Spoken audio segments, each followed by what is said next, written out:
Habang nakatambay ako sa Rosary dito sa gym, ayan, nag-video muna ako. Nagpalipad ako ng drone natin mga kalibad. Ayan, pinalipad ko ang ating drone dito sa Rosary. Ayan, may imahe siya ng mahal na Birhen mga kalipad.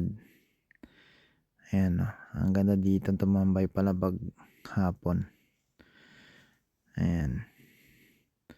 So, hindi na pala hapon, gabi na.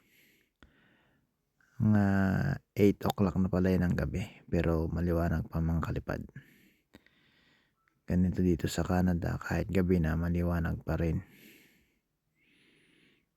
Nagdidilim lang dito mga bandang 9:30 ng gabi. Ayan mga kalipad. Naglibang-libang lang dito sa labas ng Rosary. Habang inihintay ang mga kasamang matapos maglaro ng basketball. Ayan.